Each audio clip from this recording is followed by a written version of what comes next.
Hello and welcome to Badass Moms, brought to you by the Holistic Therapies Directory. I'm Nicole Cruz, super busy mommy coach. I can still take a break. I thought he wanted to say hi. Did you want to say hi? Yes. Hi. Hello. And now you can go play, okay? Yeah.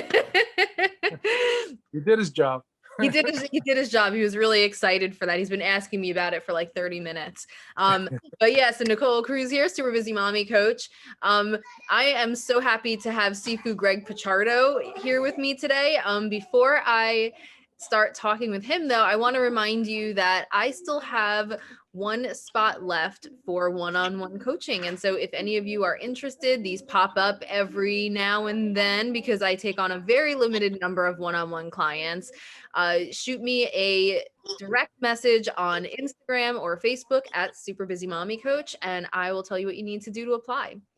So anyway, I am honored to be joined by Sifu Greg Pichardo. Sifu Greg has been training in the martial arts for 47 years and has a direct lineage to the legendary Bruce Lee in the art of Jeet Kune Do. He's also the leading authority in the art of Silat in America.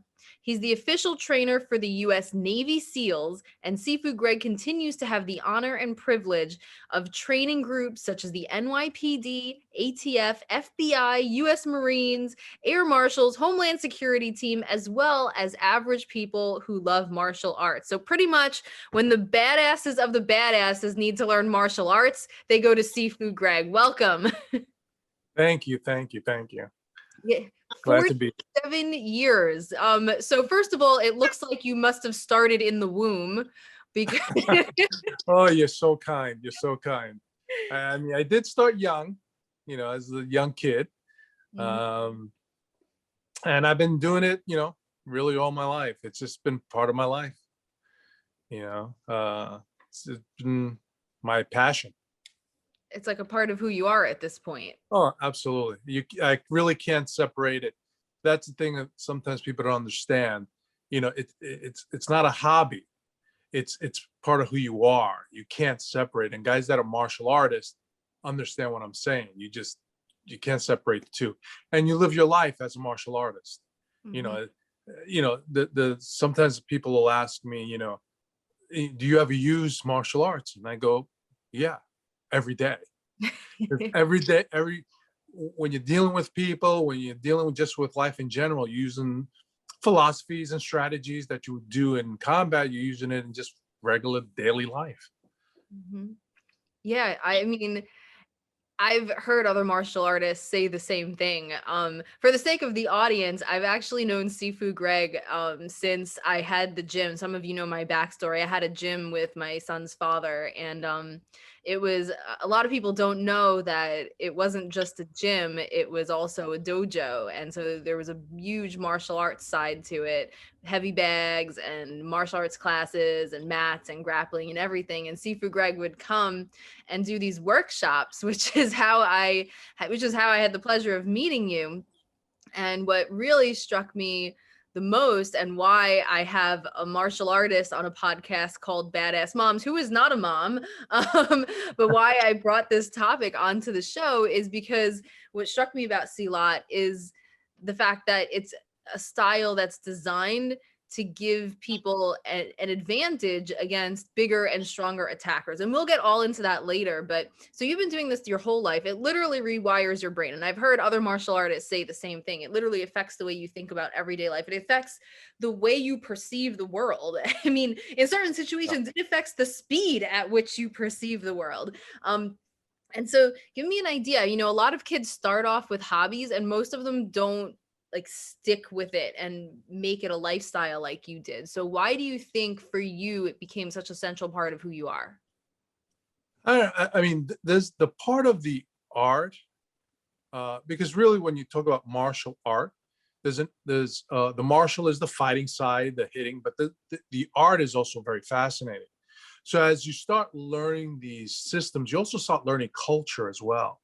So you take an art like Silat, which is from Indonesia. Now, I'm a guy that grew up in Queens, New York. I mean, what do I know about Indonesia? Nothing. So over a sudden I get exposed and they say there's a martial art out there originated from Indonesia. I'm like, I never heard of it. So as I started to study, then I started studying why did they come up with this? So then it kind of pulls you into their culture, their lifestyle, and it becomes fascinating. And that's another thing about martial arts, the whole process of learning. And I've had students literally come to me and I'll tell them, look, there's a good book to read on martial arts, blah, blah, blah. And they'll go out and buy it and then they'll read it. And then all of a sudden what they find themselves doing is reading other books that doesn't have to do with martial arts, because what it is, it becomes this addicting feeling of wanting knowledge. So at first it's just martial arts and you start wanting to accumulate that. And then all of a sudden you're like, no, I want to know about, about cooking, about travel, about, other types of history, the pyramids, I mean, everything. So you just start absorbing knowledge, which is awesome, especially as when you're young as a kid. That's really fantastic, because then it gives you that curiosity. How did things work? Where did it come from? And it kind of hooks you in, and that's what kind of hooked me in. So, and then also the whole thing about Bruce Lee. When I grew up, Bruce Lee was everything.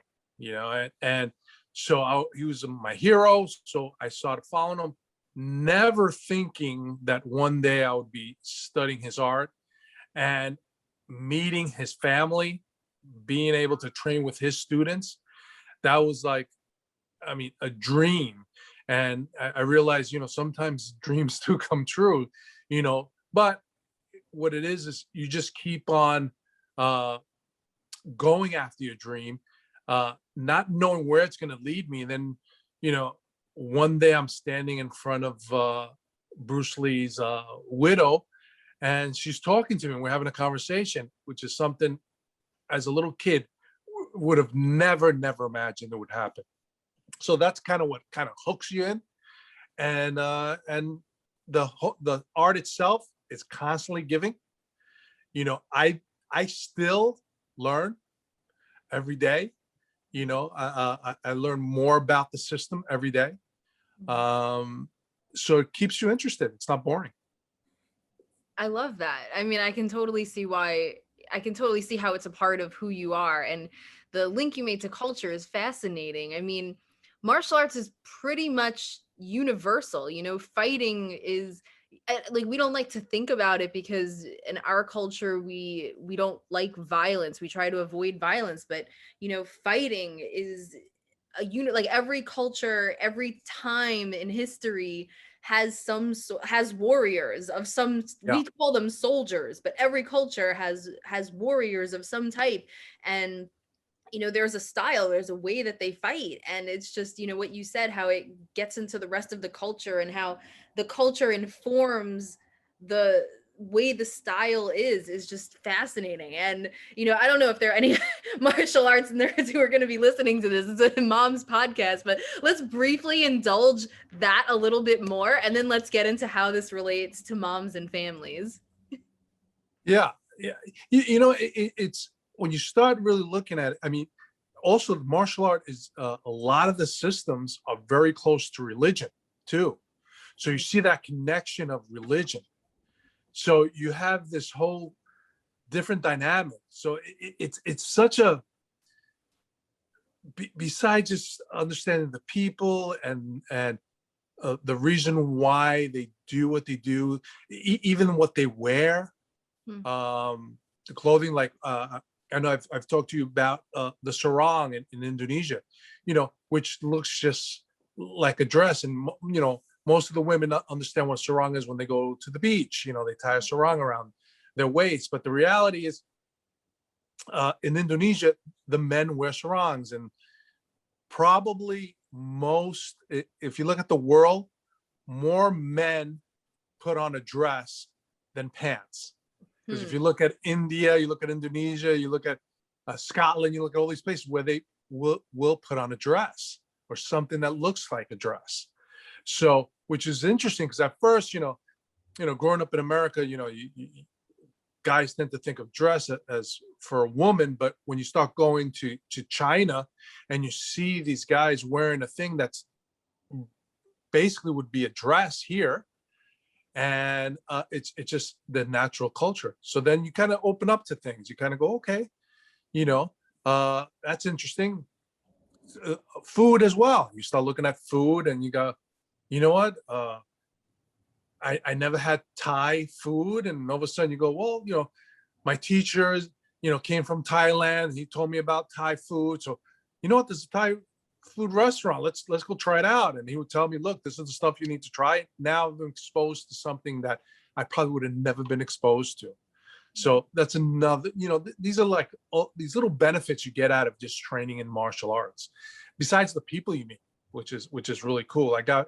I've gotten to meet so many people through the years, from people from all different countries, from all different walks of life. I've trained professional athletes, I've trained actors, you know, besides, you know, leading surgeons and lawyers and the average person off the street. I mean, it's really, really, you'd be surprised. You look at a classroom full of people, and you'll have, you know, a doctor training with, you know, a garbage man, you know, or, you know, a police officer training with a grocery worker, you know, and they all get along as family, which is just awesome. You know, and usually when you join these schools, it is a family, and you see the bond you get. So you really start having this extended family, which you never know where it can lead to lifelong friendships, and business opportunities. I mean, all that stuff. So it's really, really awesome. Yeah, I mean, that's beautiful. And when you bond with people over a passion, all of that surface level stuff, it just becomes completely irrelevant. You know, like you're bonding at such a deep level that, you know, it doesn't matter where you're from. It doesn't matter what language you speak. You Yeah, know, yeah, like none of that even, you know, it doesn't matter what your job is. It doesn't matter how much money you have, race, what you look like. It's like you bond at that level, and that just transcends everything. You know, it's incredible. And, you know, because it is so universal, it's like literally can bring people together. I would imagine when you've traveled to these places, you probably felt instant bonds with people halfway across the world. yeah. Well, I'll give you a good example. I had a student. She was trained with me since she was a teenager, and then she graduated high school, and she was going into college, but she wanted to go away. So she wanted to go to Italy, and she went actually by herself. Mm. But this is the cool thing is, we're part of this big family. So we have our brothers in Italy. So she went over there. She walks in and says, "Look, you know, I train with Greg in New York," and then, "Oh, your family." So they took her in. They took care of her. They made sure she wasn't alone. They took her out to eat. They showed her the sights. It was like they had their own. She had her own personal, you know, tour guide, which is like you can't buy that. You know, it's incredible. So you have that you have this bond with people. You know, I know some of my guys will go out to California. There's a school out there with our guys. Go to Italy, go to Germany, wherever you go, there's someone there. So it's this really big, awesome family, and they treat you really good. It's awesome. That's incredible. I love it. Oh, so most of the martial arts schools that I've seen have mostly men or boys, depending on what ages they serve, mostly men and boys. There are women, you know, and especially there's a growing interest in women in MMA, but, you know, like a lot of times people don't think of it as a girl's kind of thing, as a female thing. But meanwhile, there's this style that literally can give a woman, if she knows it well, can give her an advantage over a larger attacker who's untrained or less trained. Can Yeah, you explain it? yeah. because it's really becomes like if anyone gets a chance to watch my videos, and you'll see me throwing around people, and at times it looked pretty much effortless, and it pretty much is, because what I'm doing is I'm working with physics. I'm looking at balance, I'm looking at levers and weak points. So that's what I'm attacking. And so I don't need a lot of force, because if you're studying, if you're want to learn how to fight or protect yourself, and you're relying on strength to overcome your opponent, well, I always say there's always somebody bigger, there's always somebody stronger, and I don't care how big you are. And I experienced that when I taught professional football players. I didn't think people can be that big. If you ever meet a real professional football player, a linebacker, you're talking about 6'7", 300 pounds. Yeah, they're a doorway. They're that big. So if I'm an average size guy, if I relied on my strength, there's no way in the world I can beat this guy. So I have to find a way to beat him. So I have to look at, where his balance is, where maybe how his joints are. Can I maybe hit a joint? Maybe it'll be weak, it'll collapse him. Poking the eye, hitting the groin, all those other things too. So I'm looking at all the weak points, all the leverage, all the physics of fighting. And that's the thing. It's pretty much a scientific way of fighting, but you want it that way. When I train my guys, I tell them, if you're using force, you're doing it incorrectly. It should be pretty much effortless, which is a great feeling when you're able to take a big guy and literally just move slightly and you see the guy fall.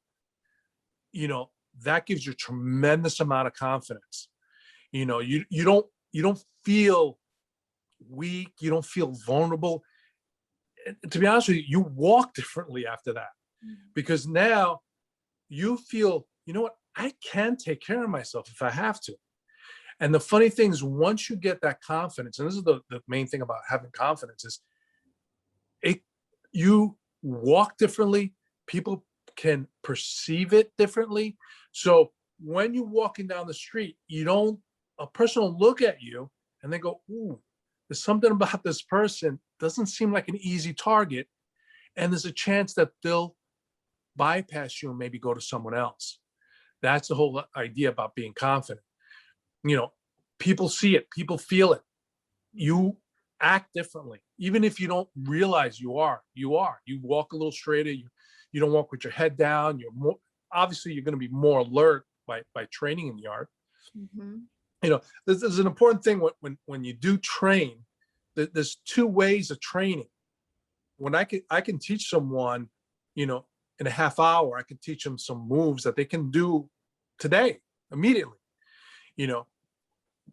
I don't consider you a martial artist. I don't consider you a fighter. I'm kind of showing you little tricks, like a poke in the eye or a stomp or a kick to the groin or something like that. Yeah, that's kind of a temporary thing, and it might help you to escape. But if you want to learn how to really handle yourself, then you got to put the time in. So that's the difference. So you have to know, when you go to a women's self-defense class, it's great because it's giving you education, but don't perceive it as now you can go out and go into the ring and fight an MMA. There is a difference. So, but I think every woman for sure can do martial arts. I don't care how old you are. I had one of my students. She was not a young woman, and she hung in there and she pounded it out with the best of them. Wow. So you don't sell yourself short. Women, I know women are tremendously strong and emotionally, and you are physically. And especially when you start learning how to use your body weight, using leverage, you're stronger than you possibly can imagine. Yeah, that's incredible. I mean, you hit on so many gems that I want to elaborate on. So the first thing, like you mentioned literally using levers, using force. And so you're pretty much using your opponent's force and weight against them. At times, yeah. Yeah.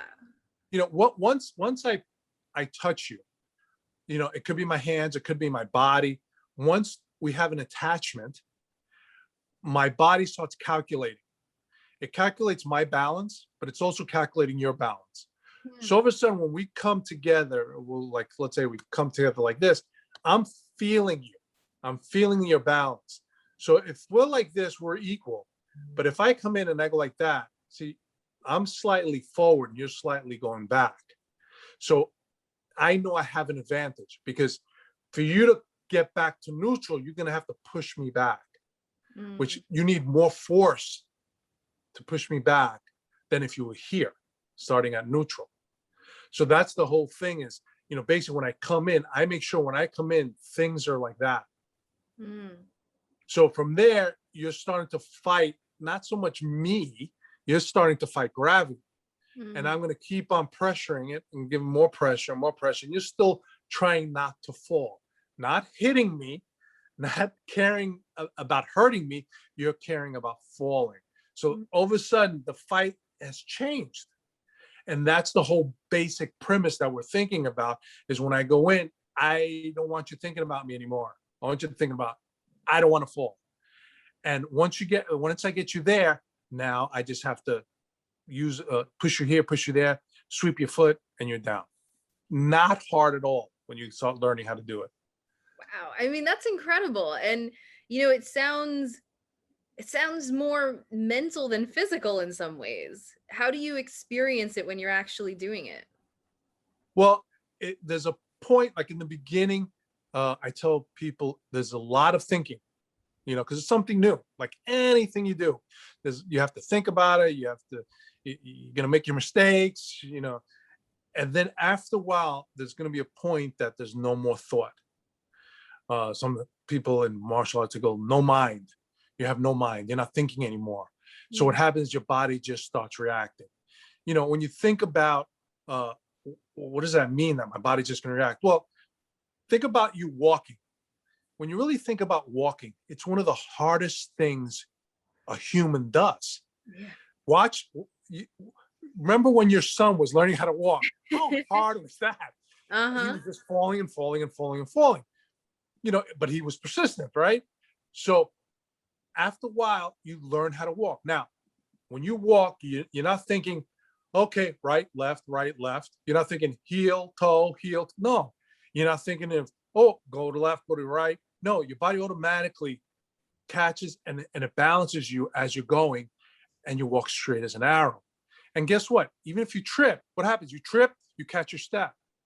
And if you're really good, you start running or hopping, skipping. Whoa, you're really talented, right? But it's just something that you've learned how to master, and there's no more thought. So eventually what you want to do is you have these skills, and then it becomes no thought, because thought takes time.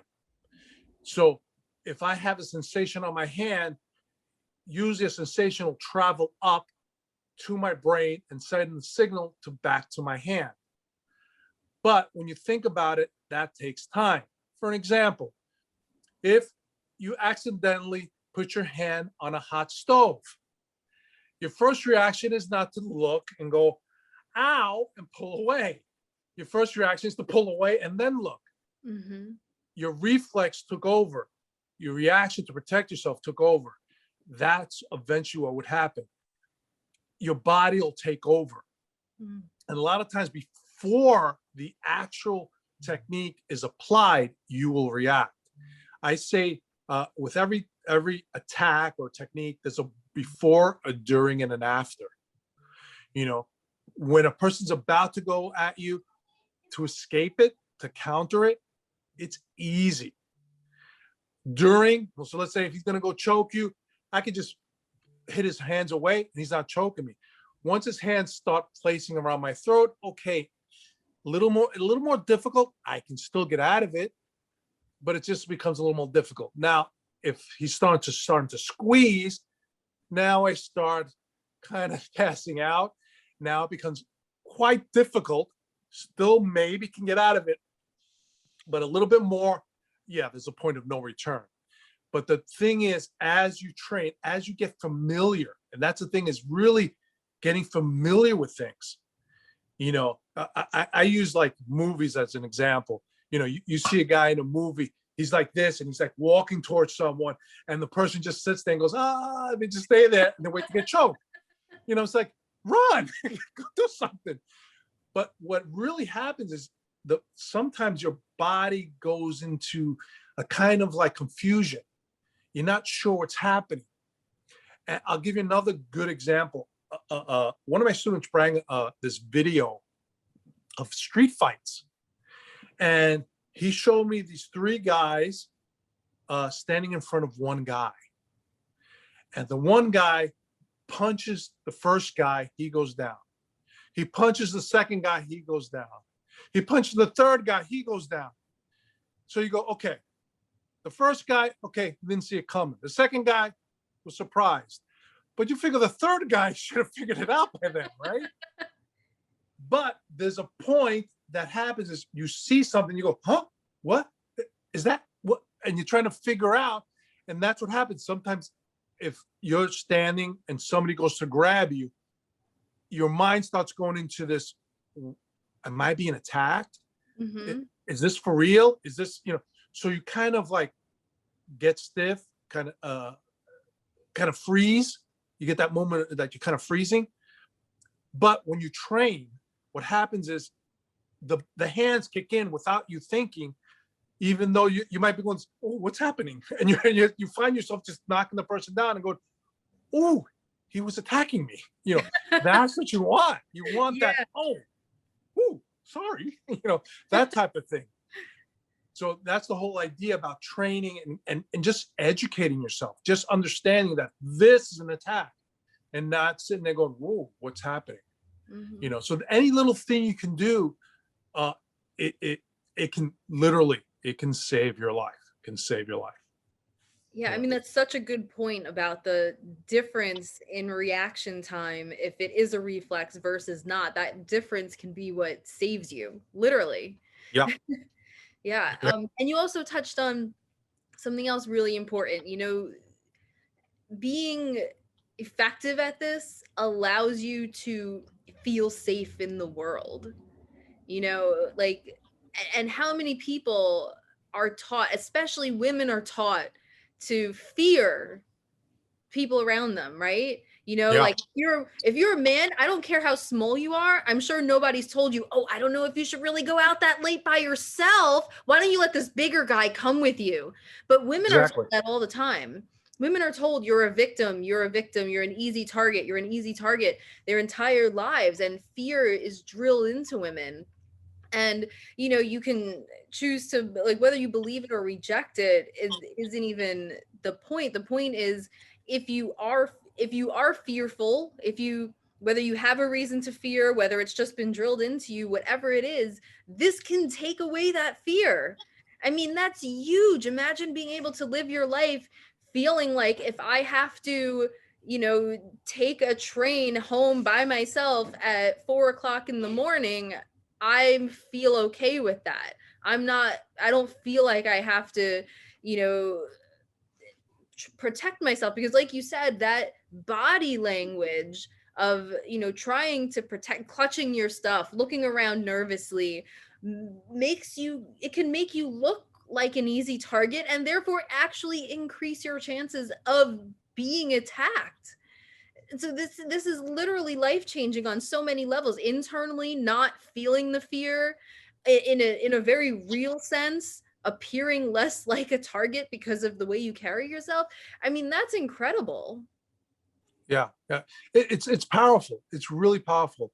You know, I've seen students, the transformation that I'll see in a student. It's incredible, because you'll see the person is shy, the person is introverted, and once they just start learning, and because it's like something this extra little, it's almost like being like a superhero, you know, but under the clothes, you have the cape and stuff, and you know it. But even though they don't know it, you do. So you sit there and you go, yeah, I'm good. I'm okay. And I'm telling you, and you come out and you're not afraid of doing other things too. Like for an example, I mean, when I was young, I mean, I had a fear of public speaking. I wouldn't want, I mean, two people was a lot for me to speak in front of, you know? And so, but what happens is this kind of bring it out of me, you know? So all of a sudden, you know, I started speaking in front of a few people, then in front of a class. And then I found myself, you know, doing events with several hundred people there looking at me.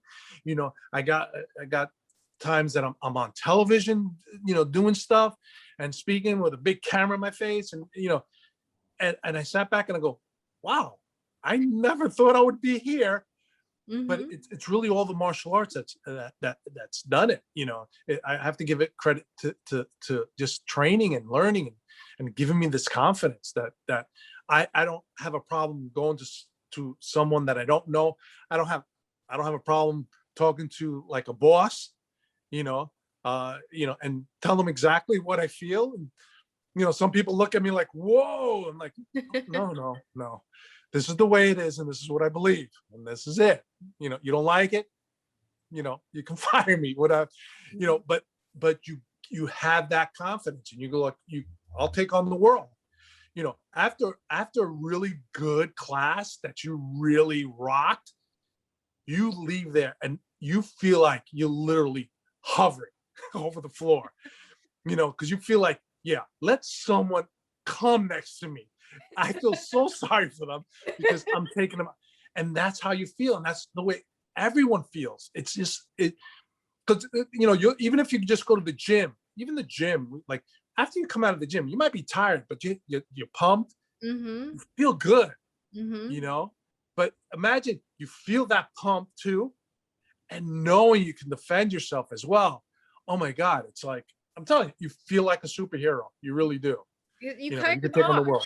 You know, that is kind of a superpower. Most people can't do that, you know? It's Yeah. pretty incredible. Um, yeah, so there's that aspect of it. I wanted to ask you too, how could Silat help people who have a physical disability to be able to defend themselves?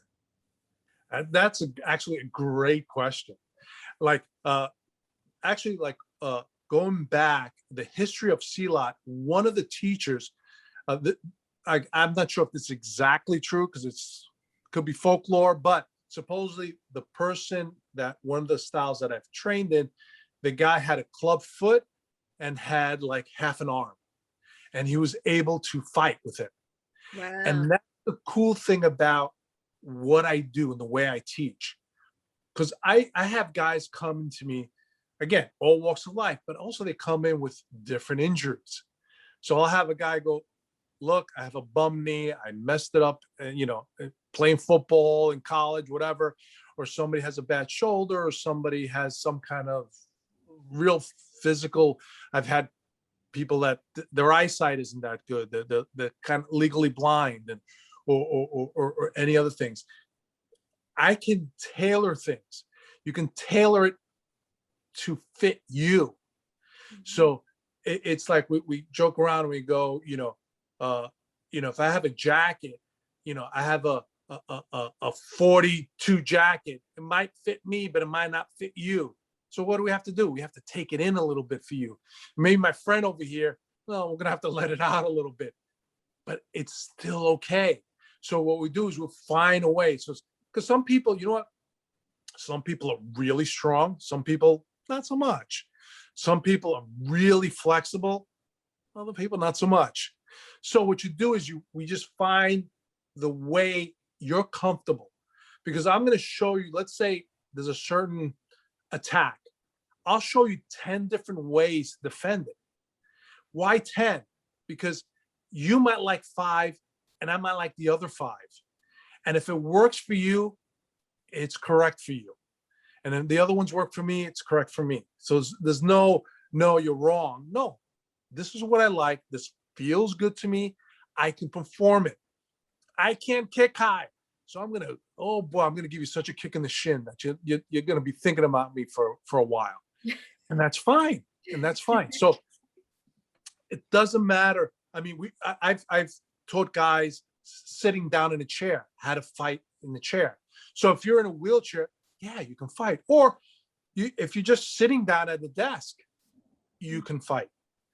You know, we talk about environmental training. So we'll try to set up scenarios. Oh, if I'm sitting in a car, if I'm sitting on the subway, if I'm standing in a corner, if I'm in a doorway, if I'm here, I'm there. So you get an idea of, again, to build that confidence that, okay, I'm sitting at my desk, somebody starts attacking me, or I'm on the subway, I'm sitting down. I can still do some stuff. I can still take the guy down. I can still protect myself. I can still escape, right? And we talked in the past about the main thing when you're being attacked is to escape. You know, 3 words: escape, escape, escape. That's all we all want.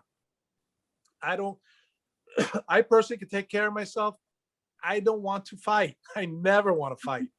And if I have an opportunity to get out of the situation before anything happens, I will do it. Now, sometimes we all have our moments, we have our tempers, but I try to control myself the best I can. And when you kind of have an ability to defend yourself, it's kind of easier actually to walk away, believe it or not, because you don't have anything to prove. A lot of times people get into fights. Really, it's to prove to someone, and it's usually to themselves. I want to prove to myself that I'm not afraid of that guy, that I can beat him up. Ego. But the reality is, I don't need to prove it. I know I can. So you want the parking spot? Go right ahead, take the parking spot. I'll take another one. Or you want to get in front of the line? Sure. You know, you want the last muffin? Yeah, go ahead. Knock yourself out. Worth it. Yeah. Because again, it's that confidence that you feel good about yourself. Yeah, you don't have to prove anything to anybody. Yeah, doesn't matter. Yeah, that's beautiful. And I mean, you also, you know, you touched on the fact that this involves training, right? So these, you know, like women's self-defense can sometimes, you know, like give a false sense of security. Yeah. Because there's no way a 1-hour class can adequately prepare you to handle an attacker. You know, maybe it can help slightly, but it's not even that much. But you know what you said, escape. Like there are certain tips, and we've talked about this before, so I'd love for you to share them. There are certain tips that you're able to just give now in this podcast conversation that can help people to avoid being attacked or to avoid a situation or get out of it more quickly. So you want to share some of those? I mean, first of all, you have to start understanding your distance. That's the like I tell people, first thing you should, when it comes to self-defense, the first thing you should do, learn how to run. Running is the best defense. And if you're not a runner, run at least a little bit so you can get away. If you can run a block, that's fine. But also you want to understand distance. Basically where you are compared to someone else. If I'm too close to a person can grab me very easily.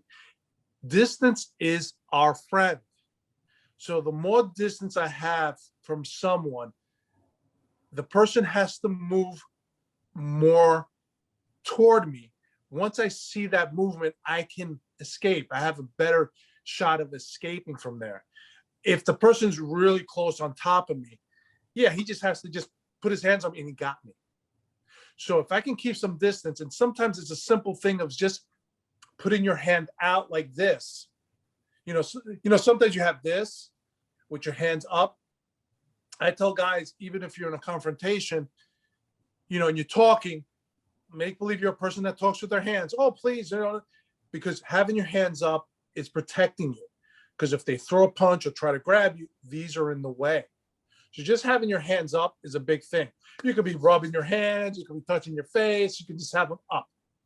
You can just have them out. like that. And also what it does is also creating a distance between you and your opponent. And you know, if that person touches your hand, now they're invading your space, right? Another thing is understand what you feel. Like a lot of times I'll go to a student and I'll go get really in their face and I'll ask them, how does that feel? And they go, it feels really uncomfortable. And they feel butterflies and they're like, and I'm going, yeah, it's uncomfortable. And I'm a friend. Could you imagine someone you don't know invading your space like that? Yeah, it feels real uncomfortable, but don't suppress that feeling. Understand it, feel it, and know that it's telling you, okay, we need to make some distance, back off, feel a little more safer, because your body's telling you we're not safe right now. And sometimes we want to not be rude, and sometimes, yeah, be rude. You know, sometimes people might think you're a little crazy. You know, let them think you're a little crazy. You know, people want to, they don't want to mess around with people that are crazy anyway. So let them think you're a little nutsy. You know, oh, that, gosh, she's nuts. Good, yeah, I'm nuts. I'm crazy. You know, you want that.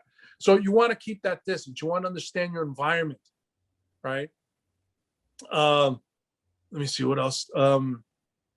Yeah, so that's like the first thing I always tell someone. Watch your distance, watch where your hands are. Look at them as well. Look where their hands are. You know, what are they doing? Are their hands in their pocket? You know, when I'm talking to guys in law enforcement, you know, the main thing is those hands in the pocket. You know, right away, you know, and you'll see that police officers right away, get your hands out of your pocket, please. Get your hands out, because they don't know there's a gun, there's a knife, there's who knows what's in there. So you're watching the guy, you know, sometimes I train my guys, if all of a sudden the guy has his hands and he puts one behind them, I go, he's going for a weapon. So you approach it that the weapon is coming. Now, might not be. He might be just scratching his butt, you know? And if that's the case, okay, well, whatever. Mm-hmm. But you don't want to take that chance, because if there's a knife coming out, and my God, it's like on the news every day now. There's a knife stabbing. 20 minutes ago, there was a kid was on a bike or whatever, and a guy just started stabbing. It is insane. Yeah. So, yeah. So to learn, you know, especially like a weapon like a knife. And this is the thing is, you know, we're afraid of a gun, obviously, you know, it could take your life. But sometimes I'm more afraid of a knife, because the reality with a knife is everyone has one, right? I could just go, I'll be right back. I go into my kitchen and I have plenty of them. So everybody has a way to get them. They're easy to conceal. And a knife or bladed weapon could be, you know, a big butcher knife. It also could be a box cutter. It could be just a razor blade. You know, it could be a piece of glass, even a piece of wood can cut you. You know, I have a plastic knife that is just as sharp as a real knife. So to me, that is probably a little bit more scary, because I can't see it right away. A gun, usually they have to take it out, they show it to you and they point it to you. The knife, you might never see it till it's too late. Mm-hmm. So as a knife fighter, and I always tell guys, you know, to really understand how to defend against a knife, you kind of have to be a knife fighter, or at least understand how the knife works so you can defend against it. So these are important things. Again, it's the familiarity of fighting, of a weapon, of an attack of some sort. So your body reacts, sees, oh, a knife is coming, even if it's not coming. If you see something in the hand, oh, oh, and you attack it like it's a knife. Mm-hmm. Real important. Hmm. Hope that answered your question. Yeah, totally. So getting into, you know, weapons that are easy to find, there are things that can be used as a weapon that are not usually used as weapons. And I know you have some creative ideas around that. So let's share those. Yeah. So remember I talked about that sarong, which Mm-hmm. is, you know, just a piece of material, Mm-hmm. and we use it to actually put it in our hands, and we'll tie a person's arms up with it. We'll choke them with it. We'll slap them in the face with it. We'll throw it at them in the face. But we can use a towel. We can use a belt. We can use a t-shirt. We can use a hoodie. I can take a t-shirt, wrap it around my hands, and I can wrap your throat. I can wrap your legs or your arms. But we can use really anything. In the Philippines, what they do is sometimes they take off their shoes and they put it on their hands. So if that person might have had a knife, they'll put their shoes on their hand and they'll fight with the shoes on their hand. So instead of them smacking you, they're hitting you in the face with their shoe. Wow. So now it's a whole different weapon there. Yeah. A lot of people know about keys. Keys are really good. Sometimes you throw the keys, but some people go, well, I don't want to lose my keys. Okay. I get that too. But you know what? You can put things in your pocket, like pennies. Pennies are really good. Have like 20 pennies in your hand. And all of a sudden, if somebody goes at you, take those pennies and throw it into their face. I don't care who it is, they are going to react. Pennies hurt. But if you don't have pennies, pick up some sand, pick up some rocks, anything you can throw into the face, just so you can get away. So anything, really, you look around your house, anything is a weapon. Actually, I tell my guys, if you take a newspaper, which not too many people read newspapers nowadays, but a newspaper back in the day, if you rolled it up a certain way, you can actually break a board with it. Wow. So now you have or magazine. So now if you roll up the magazine, you're walking with it. Yeah, no one thinks you have a weapon, but I'm going to use that to hit you and to get you away. Maybe you have an umbrella. You use that as well. Mm-hmm. Your purse. If you have things in your purse, you have a brush, comb, whatever it is. There's so many things. When you stop, you can get really creative. Mm-hmm. And say, look, what do I have around? What do I carry? Maybe there's something. I've heard guys taking credit cards and using credit cards to actually slice a person with it, like a blade. Wow. So yeah. So guys can get very, very creative. So you guys out there have to get very, very creative. Yeah. Just take some time, just look around your house and go, can I use that as a weapon? Can I use that as a weapon? You'll be surprised. You can use a lot of things. Yeah. So what happens is if someone, God forbid, comes into your house, everything you have, just throw it at them. Whatever you can use, pots, pans, forks, spoons, whatever. You use whatever you can to defend yourself. That's the bottom line. So once you start looking at that, you go, wow. And so now you walk around, and when you think about it, you can just, okay, I'm going to go out. I'm going to go to my car. Well, let me grab this. Let me grab that, just in case you have it in your hand. Pencil, pen. If I had a pen, there's certain places I can stick a pen that is tremendously painful. I joke around with my students once in a while, and I'll have like one of those little Sharpies, and I'll go and I'll ask to demonstrate with them, and they know already that I'm about to stick this in places that are very uncomfortable. And all of a sudden they're like, no, oh my God, no. So now, when you think about it, if you had a Sharpie, you go to somebody, hey, stand back, don't make me use this on you. The guy's gonna go, what are you gonna draw me a bad picture, something? Yeah. No. You could stick that in the throat, you could stick that in the arm, and you're gonna create pain so you can escape or you can do whatever. So yeah, you can get pretty creative when it comes to weapons. 1 minute. Yeah. 1 minute, buddy. I'll tell you when it's done. COVID life. Actually, this was my life even before. So now it's just kind of nice because everyone's like that. I'm like, oh, I feel normal now. People know he's been in my videos and popping in and video bombing me and interrupting podcasts forever. Yeah. So real quick, for people who are interested now, you've sold them, like, that's it. I want to check out martial arts for myself. I want to maybe get my kids into martial arts. what tips do you have for finding a school? All schools are different.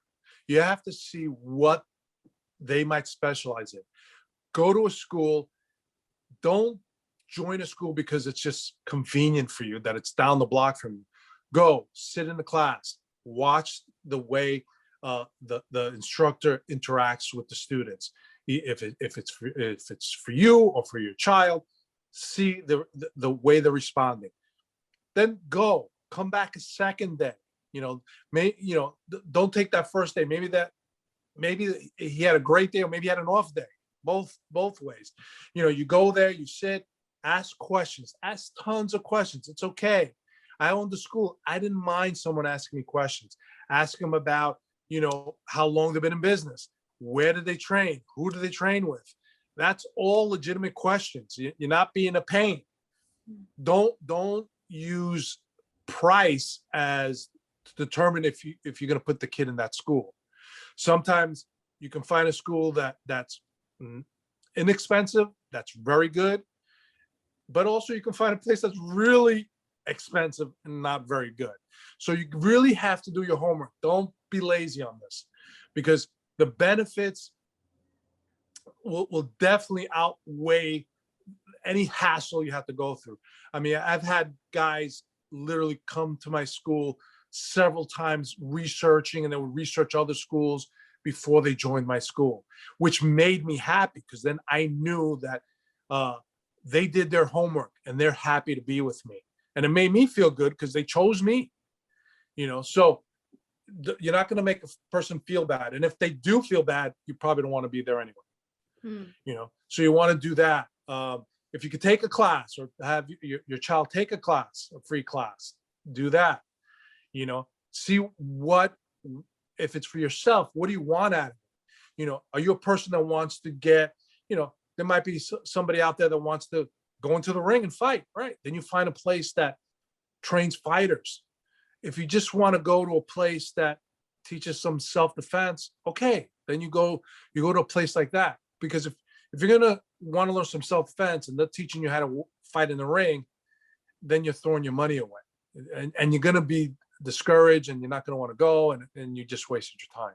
So understand what you want, do your homework, research it. You have the internet, you can really look up people like crazy on the internet. I like to tell people, go to the internet, look me up, do your research, find whatever you can about me, and then come to me. Because then I know that if they're coming, they've been educated on what I do, and I don't have to sell them. So basically do your homework. You won't regret it. Absolutely. Yeah, and you brought up a really good point about the difference between learning to fight for a ring and learning to fight for the streets. And I think a lot of people, who are new to this don't necessarily get how significant a difference that is. It's huge. It's huge.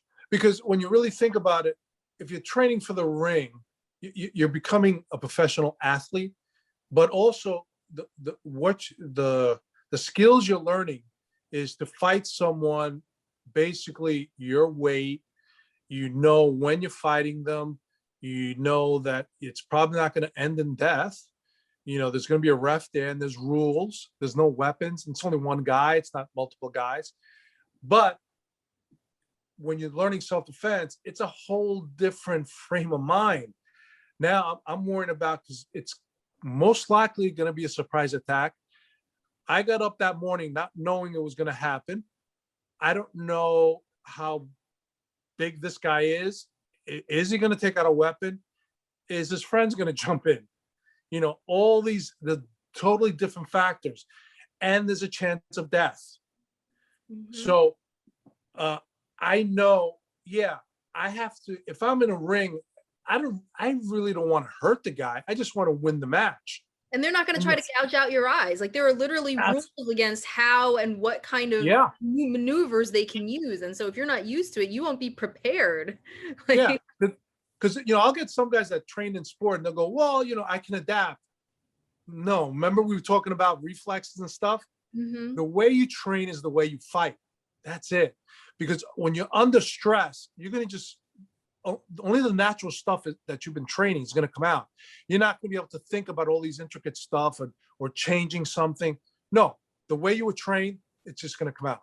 So if you're trained to take a guy and, you know, try to put him in a hold that he gives up, compared to taking someone and disabling him so you can get away, totally different mentalities, totally. So you have to know the difference, because either one, if you mistake them, can hurt you really bad. Yeah. So, yeah. Yeah. No, thank you for that. That's all good advice. And so for people, you know, they might want to find their schools, but they also might want to learn from you. I know you have a lot of stuff on YouTube. So can you give people an idea of where they can find you? Well, you can go to my website, which is Greg Pichardo. That's last name is PICHARDO.com. There's a website there. It shows, you know, upcoming seminars. I do travel. I travel all over. This last year, I haven't traveled, but I've traveled to all different states, different countries. I go everywhere and do seminars. I also do private lessons. I do, you know, small groups as well. Corporate lectures, whatever you need, I'll do. So you can email me. You can find me on Facebook as well. I go under Seafood Greg Pichardo on Facebook. I'm on Instagram as well. So any of these, you can text me, message me, call me, text me, whatever you like. You know, if you just have questions, you know, I'll answer your questions as well. You know, and hopefully, yeah, get to train with some of you guys, and I guarantee you, we'll have fun. You know, I try to make it, you know, even though it's a serious thing we're talking about, I do try to make it fun. You know, so we'll joke around, we'll laugh a little bit, and while we learn some of this stuff. So yeah, and that's one of the things I love about you. You're so accessible. I mean, like, you are so high up in what you do, and meanwhile anyone can approach you. You literally make yourself accessible to everybody. You just want to, like, spread this. You just want to share this with anyone who has the passion and is willing to put in the work. And I really admire that about you. So I can tell you guys firsthand, when Seafood Greg says you can message him, you can message him. Very, oh no, yeah, you know, like, very friendly. Like, you're not going to get his publicist. Like, he actually answers. Yeah. So that's my pleasure. Yeah. No, thank you so much. I really appreciate having you on. I think this is such an important conversation for everyone to hear, and especially, you know, mothers, or, you know, who are worried about their children or themselves, who worry that they might be vulnerable, who have reason to be afraid in their life. You know, it's literally life-changing information. And so thank you so much for sharing it. Everybody look up Seafood Greg, and I really appreciate you being here. Oh, it was my pleasure. I had a great time. And hopefully, you know, I helped someone, you know. Absolutely. And we'll be in touch. And Absolutely. thank you so much for listening to the Badass Moms podcast. If you enjoyed this episode, I think my boss over there, my business partner, is cutting us off. But if you've enjoyed this episode, please leave a rating and review. It'll help other people to find this valuable information. Make sure you subscribe to the podcast. And of course, you can find me at Super Busy Mommy Coach on Facebook, Instagram, and TikTok, and at superbusymommycoach.com. If you are looking for a holistic practitioner, or if you are a holistic practitioner, make sure you check out the Holistic Therapies directory, where you can either share with the world what you do, or you can find the perfect practitioner for your needs. They literally have every kind of holistic practitioner you could possibly imagine on that site. So again, thank you for listening to Badass Moms, brought to you by the Holistic Therapies directory. We will see you in the next episode. Bye.